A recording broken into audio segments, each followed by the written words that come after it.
There's nothing scarier for a creator than the idea of losing their career, especially if the reason for it is entirely out of their control. Unfortunately, this was the case for jschlatt, an American YouTuber and streamer with millions of followers across multiple platforms, who arguably has one of the most loyal followings online. His channel was terminated with no rhyme or reason when he only had 3,300 subscribers. But why? And more importantly, how could such a massive mistake have been made? Could this situation have been avoided altogether? Join me as we explore how jschlatt almost lost his YouTube career. It all started with a tweet Schlatt posted on January 8th, 2018, in which he said, "Hi at Team YouTube, my channel just got suspended. I have not broken any community guidelines, nor have I received a copyright strike. I got no email or warning about my channel being suspended. I don't even know what I did wrong, and now I can't sign in. How can this be fixed?" In typical fashion, YouTube would reply with an automated message that provided Schlatt with a link to appeal the erroneous decision. He followed up by saying, "I've already filled this out.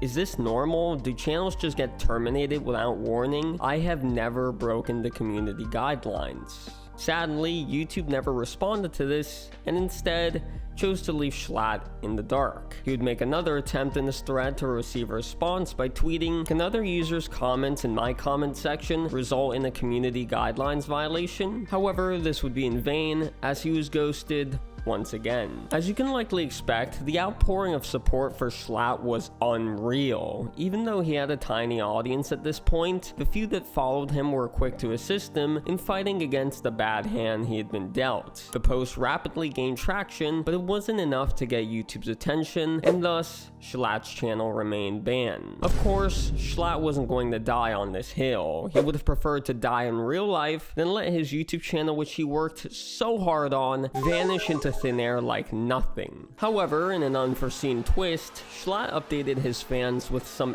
excellent news only 3 days after he made the initial tweet. He stated, "Good news, my channel is on its way back from the void. Thank you all for all your support the past few days." Just like that, the nightmare ended and the channel was reinstated soon after he made this tweet. Nonetheless, that's not the end of the story. Having been left with such a sour taste, Schlatt felt compelled to make a video discussing the whole ordeal. So on the 14th, the video titled "YouTube Deleted My Channel" was uploaded. In it, Schlatt angrily voiced his grievances about how poorly the platform handled the situation. "My channel was terminated for violating YouTube's community guidelines, a process that takes place after 3 strikes within a 3-month time frame.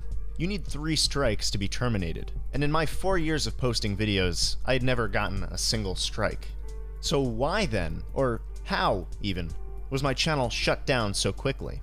YouTube says that if you receive a strike, you'll get an email about it. And even the day my channel was deleted, I never received an email, which leads me to believe that this wasn't some kind of mass flagging incident, but rather a serious algorithmic error by the YouTube AI. In fact, I didn't get anything from YouTube at all, not even a notification saying the channel was gone. I don't have any contacts there, I don't have an email to write to. YouTube has never been anything more than a brick wall for me in the past, and I realized the only shot I had at communicating with them was to call them out publicly on Twitter." YouTube's response was less than helpful, but now that I had their attention, I reached out again asking if things like this normally happen, if people are getting their channels taken down for absolutely no reason left and right without so much as an email notifying them. And I think we know what YouTube had to say about that. Nothing. But most importantly, he revealed that YouTube eventually sent him an email where they confirmed that his channel had been incorrectly deleted. I sat for 3 days, refreshing my inbox, waiting for the "sorry we screwed up" email, until finally.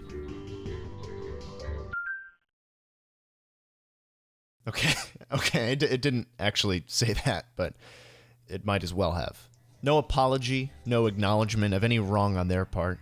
We've re-reviewed the circumstances of your suspension and have concluded it is appropriate to reinstate your account. Schlatt then concludes the video by taking a jab at the site's improper enforcement of its rules, citing Logan Paul as a prime example. YouTube, your double standards for channels larger than mine, your hesitation to enforce your own content guidelines for channels that make you a lot of money, your inability to tell me why my rule-abiding channel was shut down for violations of said guidelines, and your sudden and unjustified deletion of my channel have left me thoroughly convinced that you don't give a rat's ass about me.